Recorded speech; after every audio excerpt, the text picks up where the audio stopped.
200 avant notre ère, Krogan, Irlande. Le manque d'ensoleillement et le froid provoquent des récoltes catastrophiques. Le grain manque, le bétail est malade et les naissances au sein de la tribu sont en chute libre. La colère gronde parmi le peuple. Les dieux ne soutiennent plus les hommes et engendrent la mort au sein du village. Si rien n'est fait pour retrouver la faveur des puissances souterraines, la situation s'empirera, la famine s'amplifiera et les morts se feront bien plus nombreux. Alors tous les regards se tournent vers un homme de haute stature, au sens littéral comme au sens figuré. Du haut de ses 1m98, le roi de Krogan fait son possible pour calmer la foule et promet que les intempéries finiront bien vite. Mais les druides le pressentent. Rien n'ira en s'arrangeant tant que l'équilibre ne sera pas rétabli. La confiance presque aveugle que le peuple a envers ses pontes des sciences et de l'ésotérisme les conforte dans leur choix de prendre des décisions radicales. Une assemblée est tenue, les sages parlent et la foule écoute. Après un long débat et de nombreuses questions, la sentence tombe. Le roi n'a plus la faveur des dieux, son influence sur le monde souterrain s'est estompée. Bien qu'il ait le pouvoir qu'il ne partage avec personne, pas même avec les druides, le roi reste pour autant vulnérable. Aussitôt les discussions finies, la noblesse guerrière se rue sur le titan qui les dirige. En se défendant, il est blessé au bras, mais reçoit très vite un coup de poignard en plein dans la poitrine, qui le fait succomber quelque temps plus tard. Suite à sa mort, ses tétons ont été coupés, la tête fut séparée du tronc, qui lui, fit ses adieux aux jambes. Les restes nus du roi furent ensuite placés dans une tourbière, en bas de la colline, avec des lanières de cuir autour du bras pour seul accessoire. Ce que cette tribu ignore, c'est que la même année, à Tolund, au Danemark, un seigneur connaît sensiblement le même sort. Puis 2 siècles plus tard, c'est au Royaume-Uni qu'un autre noble traverse le portail sacré des tourbières pour rejoindre les dieux. Par ce bref récit, à mi-chemin entre l'histoire et la fiction, je vous invite à aborder un sujet épineux pour le paganisme. Je vous invite à briser le tabou des sacrifices humains, afin d'essayer de tirer le vrai du faux de ces histoires, mais surtout de comprendre ce qui aurait bien pu motiver de tels actes. Mais la première des questions, évidemment, est la suivante. Les sacrifices humains ont-ils existé dans les sociétés païennes indo-européennes? Et la réponse est plutôt simple et concise, oui. Mais avant de nous lancer corps et âme dans notre cavalcade qui mène au monde des dieux par la porte des tourbières, je vous invite à liker, commenter, partager et vous abonner si mon travail vous plaît. J'en profite aussi pour remercier ceux qui me soutiennent, ceux qui se sont récemment abonnés et ceux qui sont là depuis le début. Ma vidéo sur les berserkers a été assez bien reçue et pour cela vous avez toute ma gratitude. Mais sans plus tarder, remontons sur nos montures, invoquons la rune Reido et voyageons entre le monde des hommes et celui des dieux.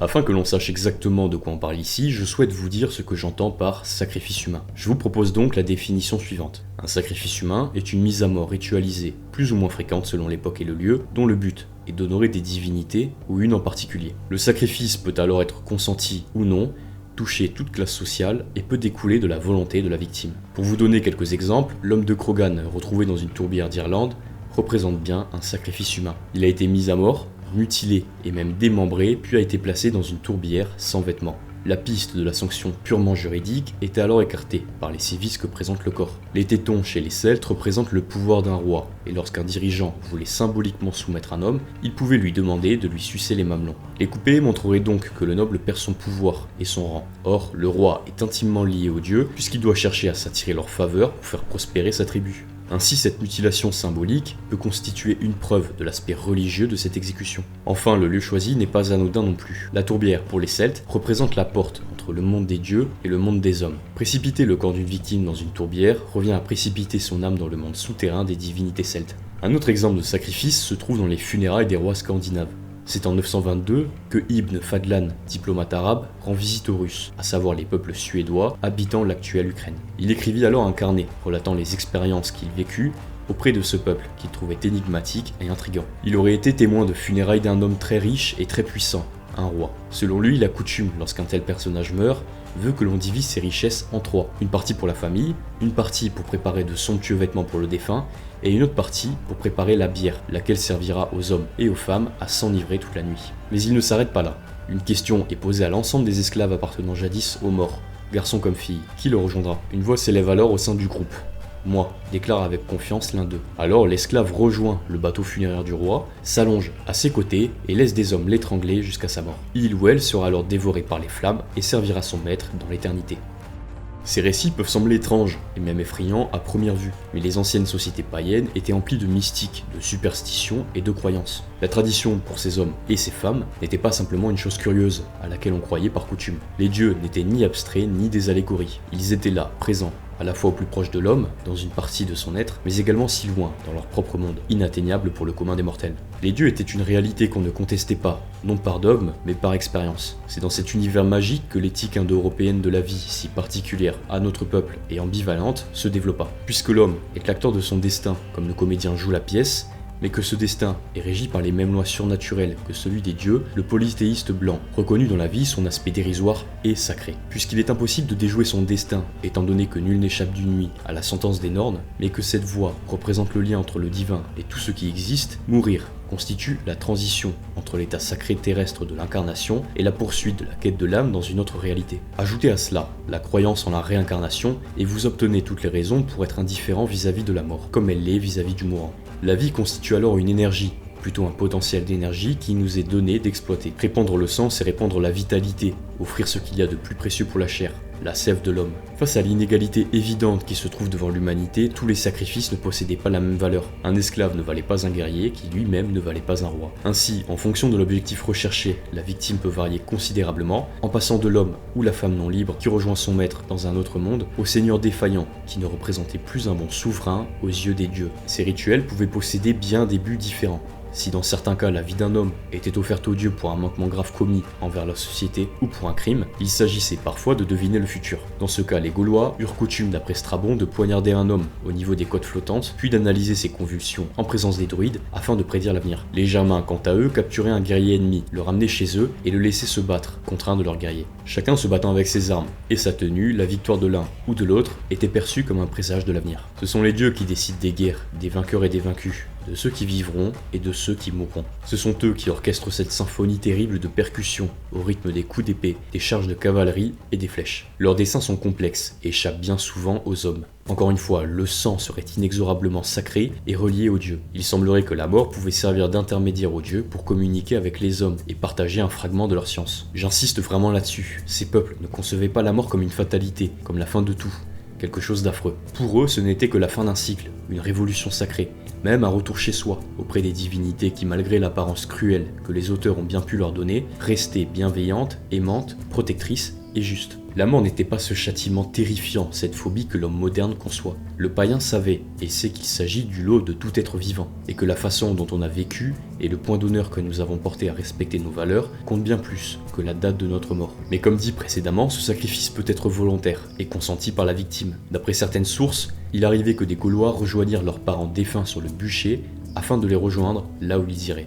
Brennus, quant à lui, grand chef gaulois, se donna la mort puisqu'il fut persuadé de subir tôt ou tard la vengeance du dieu de Delphes dont il mit le temple à sac. Nous avons aussi des récits concernant des femmes scythes qui se jetèrent elles aussi sur le bûcher, cette fois de leur mari, pour lui rester fidèles jusque dans la mort et dans l'autre monde. Cette coutume fut, semble-t-il, la même chez les peuples de l'Inde qui considéraient comme déshonorée une femme qui ne se laisserait pas immoler pour rejoindre son époux. Le sacrifice est alors beaucoup plus fort et remarquable lorsqu'il est volontaire, lorsque le sacrifié est celui qui sacrifie. On dépasse ainsi la peur instinctive de la mort et on accepte pleinement l'idée d'une continuité après le décès. On s'offre au châtiment pour s'offrir au Dieu ou au défunt. On se déleste de sa chair pour marquer son ascension spirituelle. En dernier lieu, je parlerai des sacrifices dont l'objectif était de préserver un membre de la tribu, de la famille ou le village entier. Ainsi, lors de famines, d'épidémies ou de guerres difficiles, il était possible, chez certains peuples indo-européens, de sacrifier un homme ou une femme au Dieu pour acheter la vie d'un autre membre de la communauté ou de la communauté tout entière.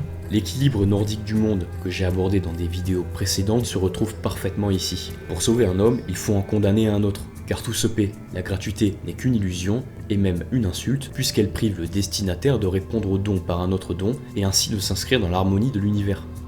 Mais alors, que penser de tout cela, de ces récits affreux qui donnent aux dieux l'apparence d'esprits cruels, démoniaques et sanguinaires qui ne cherchaient qu'à valoriser les massacres? Je pense tout d'abord qu'il faut bien comprendre dans quel contexte ces témoignages nous sont parvenus. Premièrement, malgré la pratique de l'écrit de certains peuples, aucun n'a explicitement affirmé qu'ils sacrifiaient des hommes pour satisfaire les dieux. Cependant, s'ils aimaient tant le faire, comme a pu l'affirmer Strabon ou Tacite, pourquoi les Germains ne s'en sont-ils pas vantés? Pourquoi les Gaulois n'ont-ils pas montré réellement ces scènes de sacrifice sur des artefacts? Certes, le chaudron de Gunstrup semble présenter un homme se faisant noyer dans un immense récipient, mais il pourrait s'agir là aussi d'une sorte d'initiation, autant que d'une forme de sacrifice. Il faut comprendre aussi que longtemps, les peuples païens libres furent en guerre contre Rome, que ce soit les peuples germains, les Gaulois ou même les Daces. Les Grecs, quant à eux, considéraient comme barbares tous ceux qui ne furent pas de leur cité. Ces peuples phobiques des forêts et de la nature sauvage étaient répugnés par ces hommes et ces femmes qui vouaient un culte aux sources d'eau, aux éléments et aux dieux de la nature. Il est donc facile de comprendre que les auteurs des Hélènes manquaient parfois d'objectivité pour commenter la vie religieuse des autres Européens. Il faut aussi noter que souvent, les historiens de l'époque se basaient sur des témoignages qu'ils reçurent. La crédibilité de ces histoires est alors encore plus douteuse. Je pense donc qu'il faut nuancer, comme bien souvent, comprendre qu'une part de ces témoignages relève de la fiction, lorsque d'autres représentent une réalité. Les bûchers géants accueillant hommes, femmes et animaux ont bien dû exister. Les meurtres dans les tourbières aussi, les suicides sacrés de même. Mais les histoires de vampirisme chez les Scythes ou de Gaulois qui déchiquettent les victimes de leurs dents sur les autels sacrés me paraissent absolument déraisonnables. Et s'ils ont existé, ils relevaient plus de la folie d'un individu que d'une coutume de vénération d'un quelconque dieu. Dans notre monde moderne, il nous semble inhumain de donner du sang à une divinité, et cette pratique est soit satanique, soit un rituel de magie obscure, ce qui, à peu de choses près, est pareil. Rome puis l'Église ont progressivement banni de telles pratiques, au nom de la civilisation, puis de la soi-disant bonté universelle. Mais les sacrifices avérés et assumés, qui avaient pour but d'honorer des dieux et même le vivant, de témoigner l'aspect sacré du sang, de la vie et de la mort, ont laissé place à des bûchers sans grand intérêt, des sacrifices masqués et inavoués. Des meurtres honteux qui n'étaient pas vraiment réalisés pour un dieu, mais contre des hommes, contre une vision du monde et un ordre multiséculaire. Ce qui a été et est toujours pris pour de la barbarie fut malgré tout perpétré par les dénonciateurs au travers des exécutions au nom de l'Église, d'une civilisation ou au nom d'une république. Combien de Français, d'Allemands, de Russes, de Britanniques ou d'Hongrois sont morts à cause de l'or? Combien se sont lancés dans les deux guerres mondiales pour des idéologies mondialistes quasi religieuses? La boucherie que connurent nos proches ancêtres n'a aucun égal, tant dans l'intensité qu'elle fut que dans les horreurs vues. Serais-je alors en train de légitimer ou de minimiser ce que les païens firent il y a plusieurs siècles? Absolument pas. Il est certain que des innocents ont connu une mort brutale, que des personnes ainsi que des animaux ont souffert. Cependant, la raison fut d'ordre spirituel et sacré. Le but n'était pas de détruire une population, des vaincus, des innocents ou encore des hommes d'une autre foi. Le but était de se connecter aux forces supérieures par l'intermédiaire du fluide sacré. La vie acquiert plus de sens devant la mort, et encore davantage après cette dernière. Il faut alors voir les sacrifices comme une célébration de l'univers, qui n'a certainement plus sa place dans notre monde, mais qui fut en vigueur jadis pour les dieux et leurs œuvres.